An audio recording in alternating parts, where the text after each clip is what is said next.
Good day, everyone. Our topic for today is all about biodiversity and the healthy society. Biodiversity and ecosystem. What is biodiversity? Biodiversity comes from the Latin word bios, which means life, and diversity, which means variety. Biodiversity defined as the vast variety of life forms in the entire earth. It encompasses all kinds of life forms from the single-celled organism to the largest multi-celled organism. Its definition is in the structural and functional perspective and not as individual.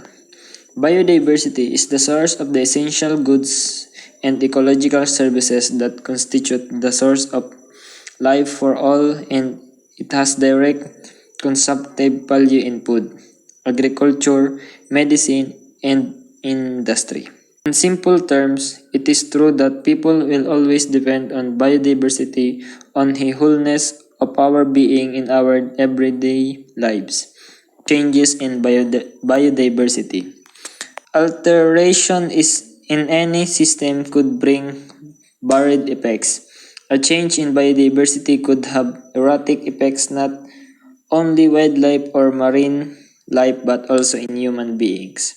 We can clearly infer that when our ecosystem is not well taken care of, biodiversity encounter changes that may impact human health on such different levels. Consequences of biodiversity loss. Even with the improvement of technology and science at present, we still have a lot to learn about biodiversity, more so about the consequences of biodiversity loss. However, the basic concept about biodiversity loss was from Charles Darwin and Alfred Russel Wallace. The particular species making up an ecosystem determine its productivity, affect nutrient cycle and soil contents, and influence environmental conditions such as water cycle, water patterns, climate, and other non-biotic aspects.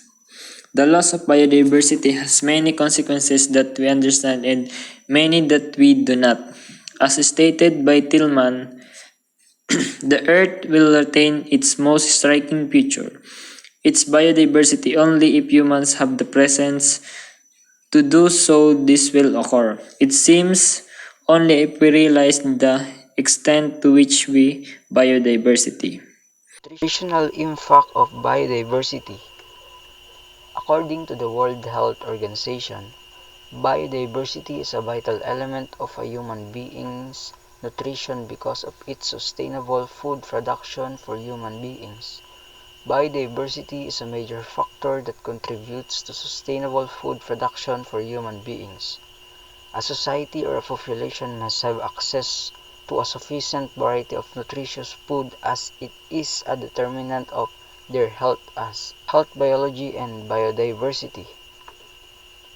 Almost all living organisms are dependent to their environment to live and reproduce. Basic needs of living organisms such as air, water, food, and habitat are provided by its environment. The evolution of human beings was due to the improved access to these basic needs. Environmental hazards increase the risk of cancer, heart disease, asthma, and many other illnesses. These hazards can be physical such as pollution, toxic chemicals, and food contaminants, or they can be social, such as dangerous work, poor housing condition, urban sprawl, and poverty. Unsafe drinking water, poor sanitation, and hygiene can lead to infection diseases such as diarrhea and cholera. Environmental related illness. Some human illnesses that are found to be related with its environmental included Parkinson's disease, cancer, chronic obstructive pulmonary disease, asthma, diabetes, obesity, occupational injuries, and malaria and depression. Relationship between human health and the environment raise many ethical, social, and dilemmas by forcing people to choose among competing values.